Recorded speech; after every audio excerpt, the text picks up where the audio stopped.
Glória a Deus. Todos acharam? Vamos ler então 1 João, capítulo 2, a partir do versículo 12. 1 João 2, 12. Filhinhos, eu vos escrevo porque os vossos pecados são perdoados por causa do seu nome. Pais, eu vos escrevo porque conheceis aquele que existe desde o princípio. Jovens, eu vos escrevo porque tendes vencido o maligno. Filhinhos, eu vos escrevi porque conheceis o Pai. Pais, eu vos escrevi porque conheceis aquele que existe desde o princípio. Jovens, eu vos escrevi porque sois fortes, e a palavra de Deus permanece em vós, e tendes vencido o maligno. Não ameis o mundo, nem as coisas que há no mundo. Se alguém amar o mundo, o amor do Pai não está nele. Porque tudo que há no mundo são a concupiscência da carne, a concupiscência dos olhos e a soberba da vida.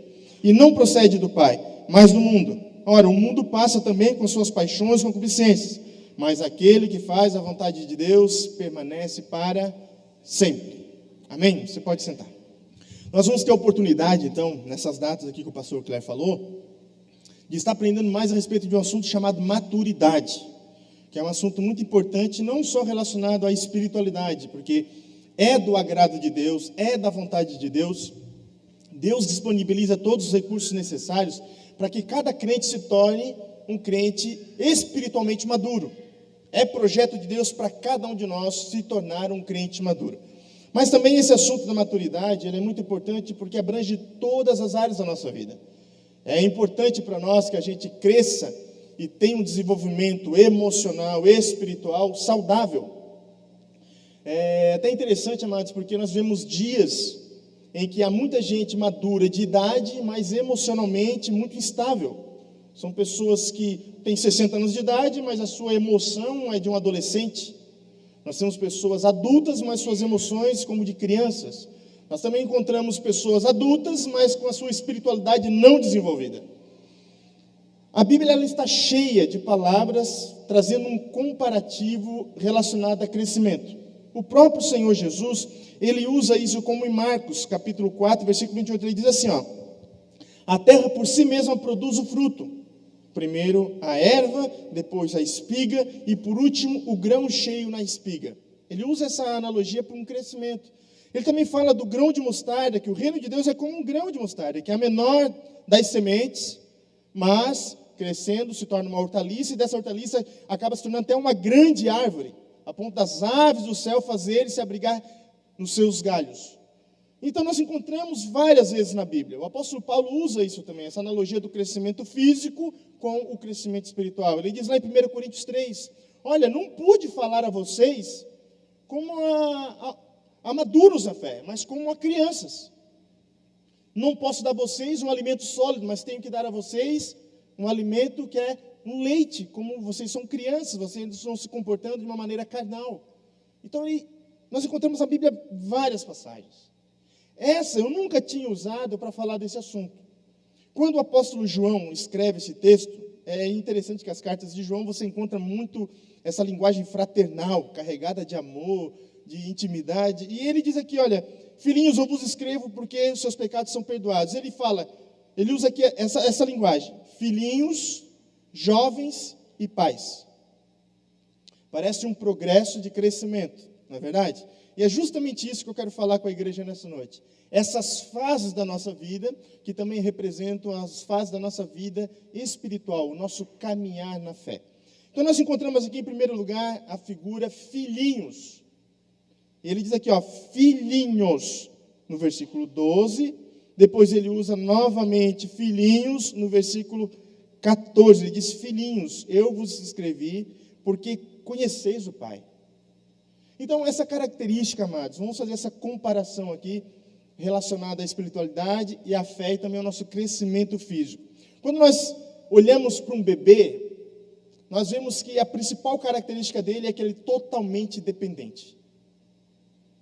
Depende dos pais para tudo. Para se alimentar, para se locomover, para ter cuidado.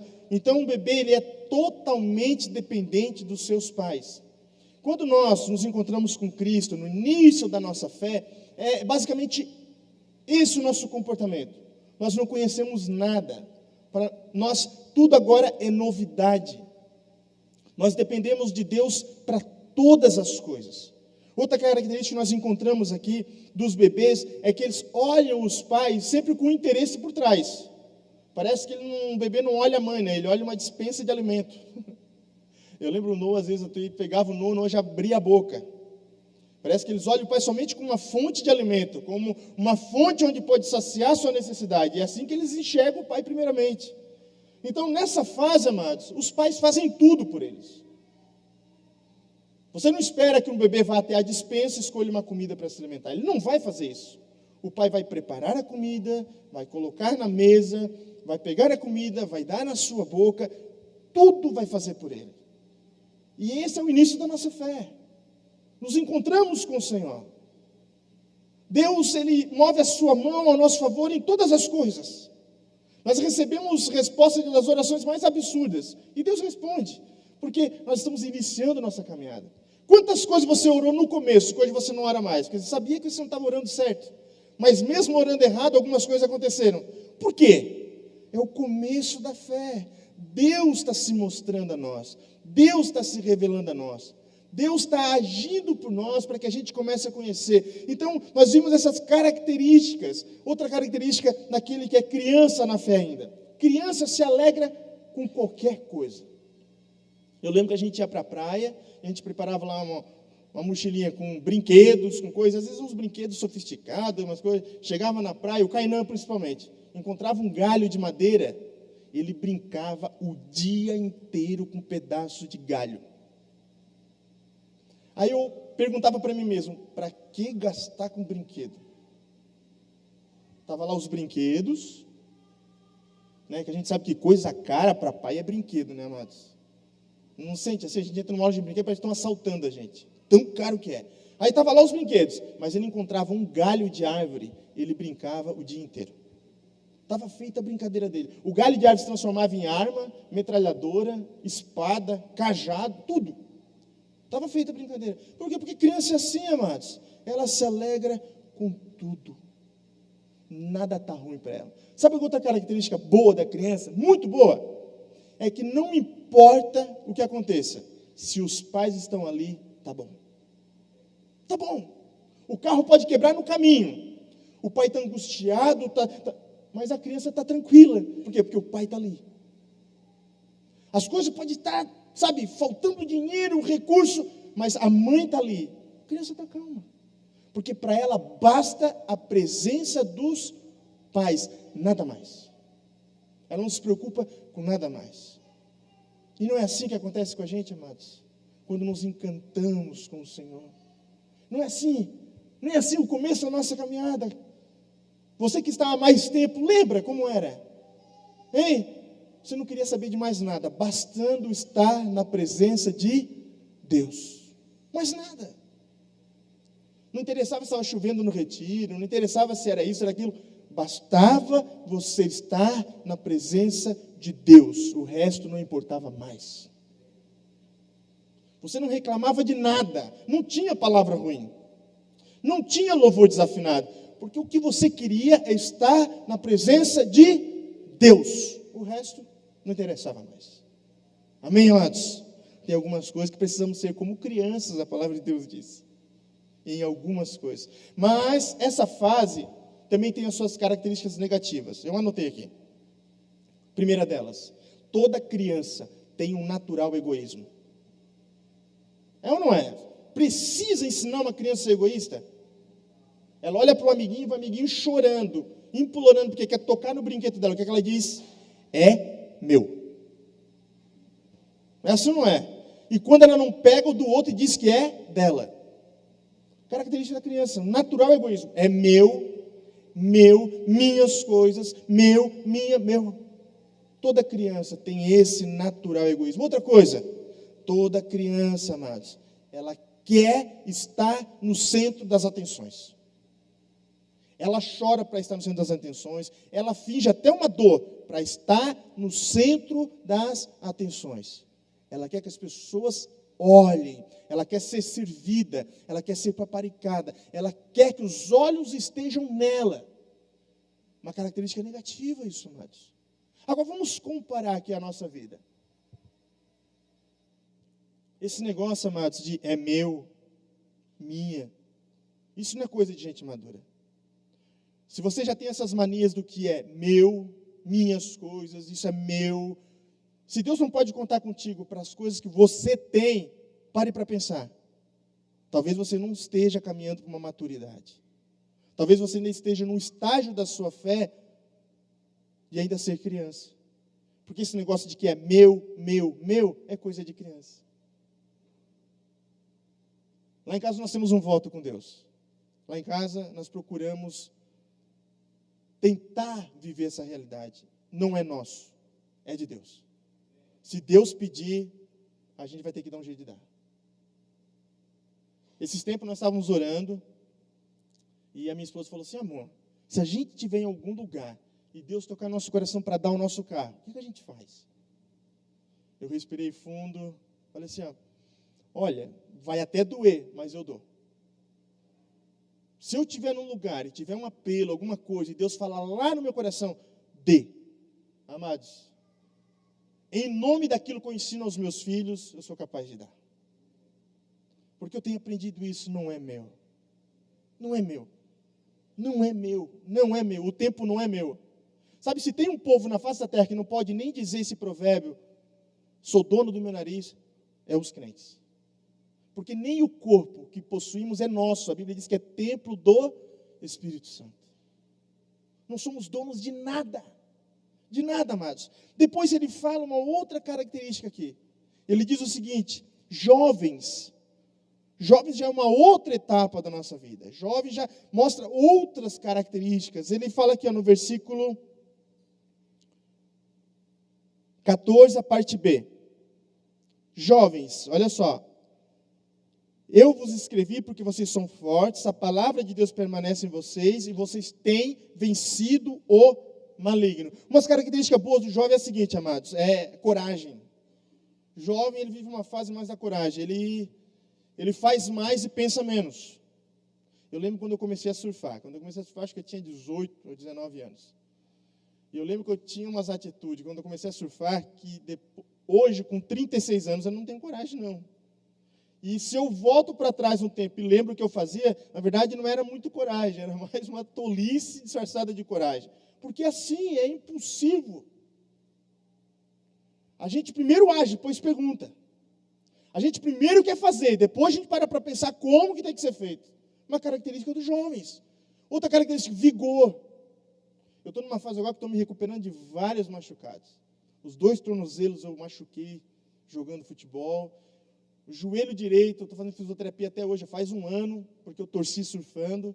E agora a minha coluna, a minha lombar atacou, passei o retiro inteiro travado. A pastora Marilene que deu uma força para mim semana passada, para mim conseguir me mexer um pouco melhor. Já não é mais aquele vigor. Eu lembro quando eu andava de skate, eu torcia o pé numa segunda, na quarta-feira eu já estava andando de novo. Só que hoje demora mais um pouco para sarar. Eu sei que tem alguns aí que estão pensando, deixa ele chegar na minha idade. Vou chegar lá. Vai ficar cada vez mais difícil. Mas a característica é o vigor, amados. Força, vigor. Mas aqui diz, amados, que o jovem ele é forte.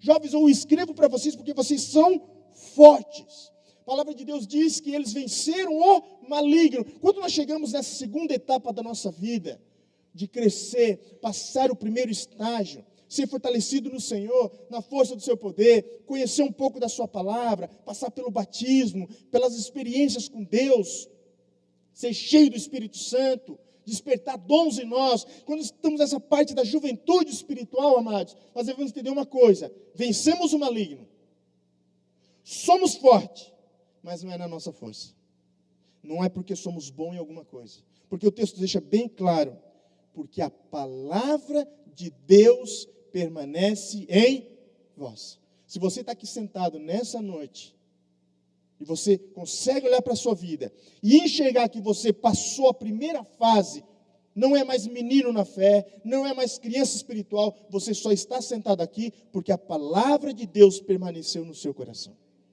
Por isso você está aqui nessa noite. Se você tem vencido batalhas terríveis, se você venceu lutas para poder estar aqui, tribulações e várias tentações para desistir, você está sentado aqui, você só venceu porque a palavra de Deus permaneceu no seu coração. E aqui eu destaco essa importância, amados. Nos dias mais difíceis da minha caminhada com Deus, o que me fez ficar de pé foi a consciência da palavra de Deus em mim, do amor que eu sempre tive pela palavra de Deus. Naqueles dias em que a vontade era de desistir, de voltar atrás no caminho que eu comecei, a palavra ficava lá na minha mente como um martelo. Como um martelo. Quando eu me encontrava naquela encruzilhada entre decidir o certo e o errado, esse caminho ou aquele caminho, o caminho estreito ou o caminho largo, ou volto para o mundo, ou volto para velhas práticas, ou continuo, a palavra de Deus ficava como uma agulha no meu coração, me perfurando. Amados, esse é o segredo de ter um crescimento saudável na presença de Deus. A palavra de Deus tem que permanecer em nós. Amém, amados? Olha o que diz, Jesus ensina em João capítulo 15. Eu sou a videira verdadeira. Meus pais, meu pai é o agricultor, eu sou a videira verdadeira. Vocês são os ramos. Todo ramo que permanece em mim, esse dá muito fruto. Mas aquele que não dá fruto é cortado e lançado fora. Ele diz, permanecei, pois, em mim, porque sem mim nada podeis fazer. Aí continua o texto, o versículo 7 diz, se vocês permanecerem em mim e as minhas palavras permanecerem em vocês, vocês pedirão tudo o que vocês quiserem, e assim será feito. Essa palavra permanecer, nesse texto de João capítulo 15, do versículo 1 até o versículo 10, dependendo da versão, ela é citada entre 8 a 11 vezes. A mesma palavra, permanecer no meu amor, permanecer em mim, minhas palavras permanecer em vocês, vocês permanecer em mim, permanecer. Esse é o segredo, amados. O segredo nem tanto é como começa, porque eu sei que muitos estão aqui e começaram se arrastando. Meus filhos não estão aqui, eu não gosto de falar quando meus filhos estão. O primeiro culto que eu entrei, primeiro culto evangélico que eu entrei na minha vida, eu entrei com uma pessoa que está aqui nessa noite, estava eu e essa pessoa, graças a Deus ele está aqui, nós entramos chapado de maconha, amados. Fumamos um monte, entramos no culto. Só tinha lugar na primeira fileira do culto. Meu Deus, fomos lá para a primeira fileira. Cantamos uma música, o efeito passou totalmente. 2 músicas depois, eu e ele saímos de novo. Fumamos de novo, entramos para o culto de novo. Mais uma música, passou o efeito tudo. Eu comecei assim. Primeiro culto que eu entrei fumando maconha. Hoje eu sou pregador da palavra de Deus. Porque o segredo não é como começa. O segredo é permanecer. Permanecer. Minha pergunta é, a palavra de Deus tem permanecido no seu coração? O quanto de Deus permanece em você, o quanto do culto que você no domingo, o quanto da comunhão com Deus, o quanto da experiência com Deus, o quanto do que você vive com Deus permanece no seu coração, permanece quando entra no trabalho, permanece quando está em casa, permanece quando está com os filhos. Quanto de Deus permanece em você quando você está em outros lugares que não seja um culto? Isso é que faz a diferença. É isso que nos faz vencer o maligno. É isso que nos faz fortes. Não é o culto que você vem. Não é quantas músicas você canta. Não é a postura que você tem quando ora. Se é ajoelhado, se é em pé. Não é o quanto de Bíblia você decora. Não é isso. É o quanto permanece. Vivo. Latente no seu coração. É o quanto permanece na prática. É o quanto você é encharcado com a palavra de Deus, é o quanto a palavra de Deus influencia as suas decisões, como você cria o filho, como você trata a esposa, como você lida com o seu funcionário, com o seu patrão, é isso que faz a diferença. Quanto de Deus permanece em nós quando lidamos com os assuntos da vida. Amados, é isso que vai fazer-nos ficar de pé, firmes, inabaláveis. Leia comigo aqui, deixa marcado esse texto, vá comigo ali em Efésios capítulo 4, por favor. Efésios capítulo 4. Olha esse texto aqui comigo.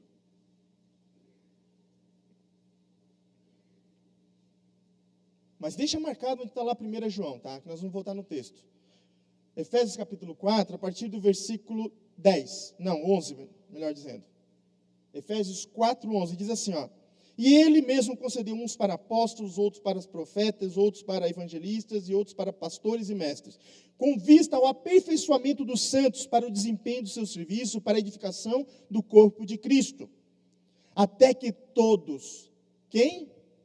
Só os pastores, missionários, evangelistas, não, até que todos cheguemos à unidade da fé, do pleno conhecimento do Filho de Deus, à perfeita varonilidade, à medida da estatura da plenitude de Cristo, para que não mais sejamos como meninos, agitados de um lado para o outro, levados ao redor por todo o vento de doutrina, pela artimanha dos homens que pela astúcia com que induzem ao erro.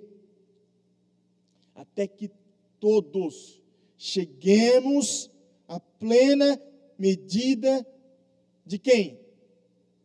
De Cristo. Esse é o caminho. Paulo estabeleceu um padrão, nem um pouco fácil. Padrão altíssimo. Até, como é que a gente tem que viver, Paulo? Olha, de tal maneira, até que todos atingimos o padrão. Quem é o padrão, Paulo? Cristo. Até que todos nos tornemos como Ele. Mas de que maneira, Paulo? Para que a gente não seja mais como um menino, levado de um lado para o outro, com todo o vento de doutrina, sendo enganados por homens que com astúcia induzem ao erro. O que isso tem a ver? Palavra. Quem é que vai nos dar essa direção? Palavra de Deus. Palavra de Deus, amados. Por isso eu faço esse apelo. Se você pode, amados, fazer esse curso de teologia, pelo amor de Deus, invista na sua vida espiritual. Pastor, eu quero fazer, mas eu não tenho esse valor, R$70 para mim para falar. Não tem problema, vem falar comigo. Não é por falta de dinheiro que a pessoa vai estudar a palavra de Deus. Amém? Fale comigo. Sim, pastor, ó, eu só posso pagar 30 por mês. Faz igual. Amém, amados? Amanhã às 20 horas. Para você crescer espiritualmente. Amém? Se sou eu que prego, que dou o aviso, então a gente já se ajuda na pregação. Então, amados, essa fase é importantíssimo. Permanecer e a palavra permanecer em vós. Depois ele diz aqui, ó, pais, eu vos escrevi porque conheceis aquele que existe desde o princípio. Olha que interessante. Ele diz aos jovens, vocês conhecem o pai. Claro, toda criança sabe quem é o seu pai. Identifica isso nele. Mas ele diz aos pais, eu estou escrevendo a vocês, pai, porque vocês conhecem aquele que é desde o princípio. Está falando, eu estou escrevendo para vocês, pais, porque desde o começo, vocês têm caminhado com aquele que vocês conhecem. Amados, se tem uma palavra que define muito crescimento espiritual, experiência com Deus, é a palavra caminho. Porque muitas das respostas que os discípulos não tiveram da boca de Jesus, eles tiveram no caminho.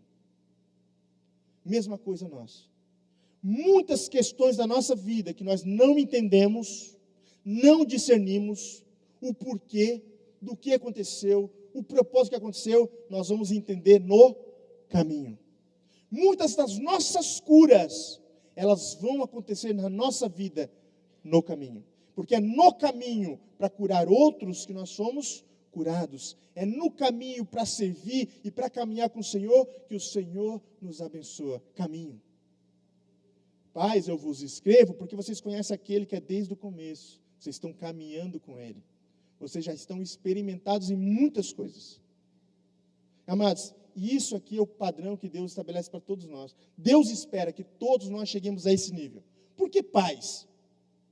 Porque se tem uma coisa que pai aprende na prática, meu amigo, é renúncia. Eu lembro quando o Noah nasceu, bebezinho, tal. Entrei numa loja lá, surf shop, olhei uma prancha, o preço da prancha, na mesma hora eu comecei, poxa, isso aí dá para comprar 3 meses de fralda. Cara, a gente não consegue calcular mais nada que não relacione a fralda. Quando ele começou a tomar aquele leite caro por causa da PLV que ele teve lá, meu amigo, eu entrava num lugar, eu precisando de um tênis, olhando, mas esse tênis dá para comprar 3 latas daquele leite. Renúncia. Eu entrava numa loja que eu precisava de algo para mim, eu saía comprando algo para eles. Por quê? Porque a gente aprende um amor maior do que o amor próprio. A gente aprende um amor maior, que é o amor de dar, o amor de se doar, o amor de servir, o amor de colocar outro na minha frente. Então por que Deus espera que todos nós cheguemos a esse nível? O nível de servir, o nível de olhar o outro melhor do que eu, a necessidade do outro mais do que a minha. E é isso, amados, que é maturidade espiritual. Qual é o nível da maturidade? É o nível da entrega, é o nível da renúncia, é o nível do se doar, quando nós entendemos que não é para nós, é para o outro.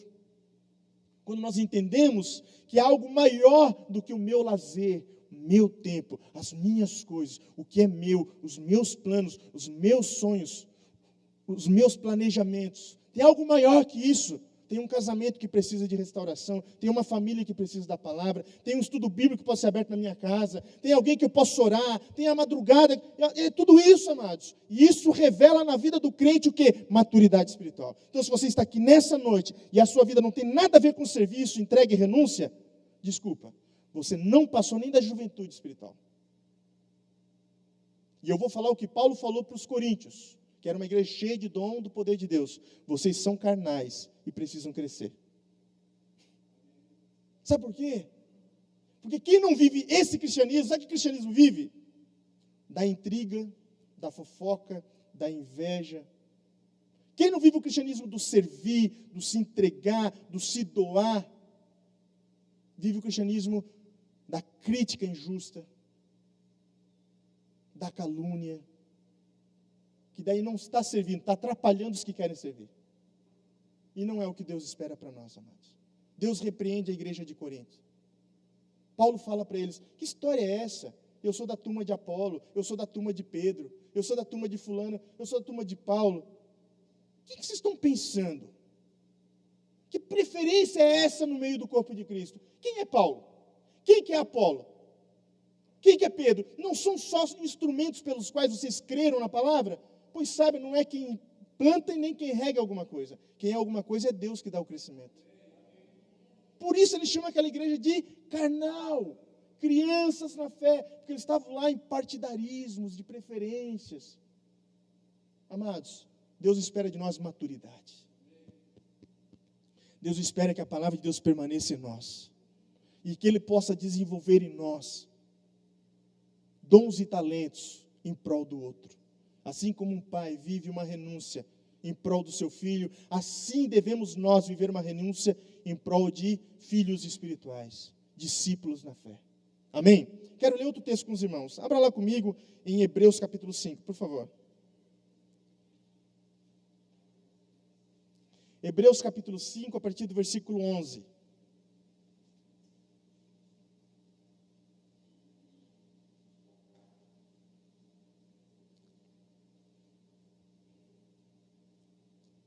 Hebreus capítulo 5, versículo 11. Se você fizer aqui a escola bíblica, você vai aprender a achar rapidinho os versículos. Bem rapidinho. Você vai decorar todos os livros da Bíblia, a sequência deles. Nossa, o pregador vai falar, você, pum, está aqui. Amém? Quem ainda não achou, fica a dica. Amanhã começa. Vou falar tanto que vai vir até quem não quer, sabe? Hebreus capítulo 5, versículo 11. Quanto a isso, temos muito o que dizer, coisas difíceis de explicar, porque vocês se tornaram lentos para aprender. Embora a esta altura já devessem ser mestres, precisam de que alguém ensine a vocês novamente os princípios elementares da palavra de Deus. Estão precisando de leite e não de alimento sólido.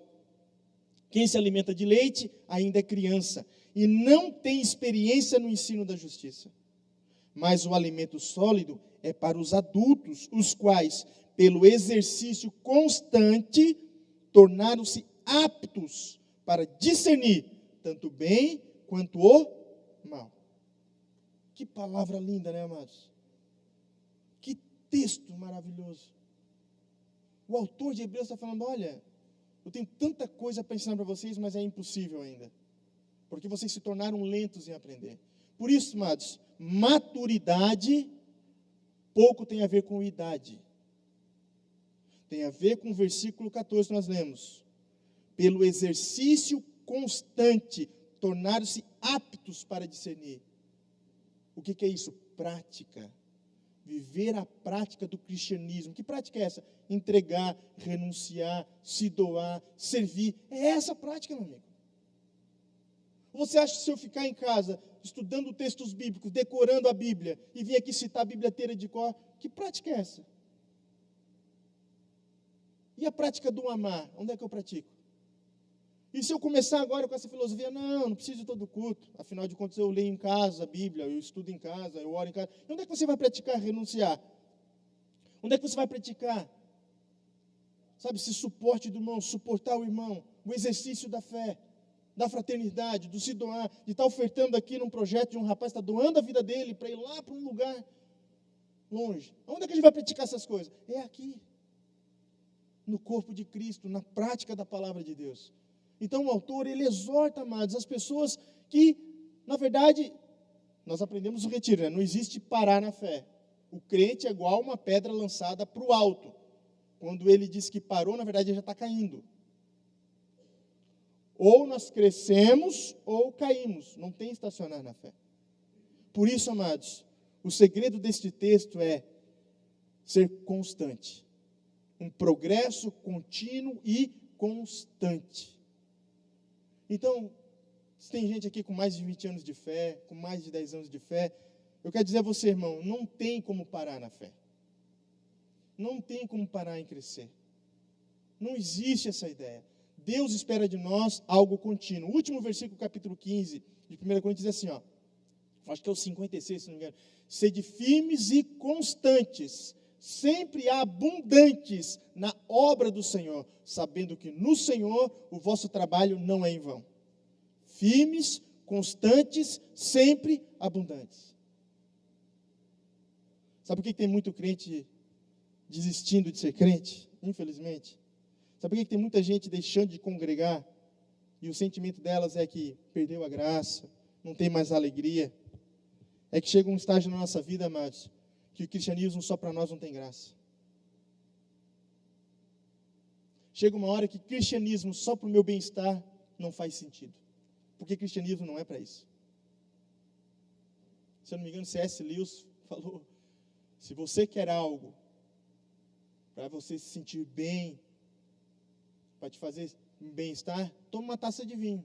O cristianismo não tem essa proposta para nós. O cristianismo bagunça nessa vida. O cristianismo mexe, tira do lugar. O cristianismo convida para morrer. O cristianismo convida para tomar uma cruz. O cristianismo nos convida para seguir Jesus de perto, crescer, progredir, continuar.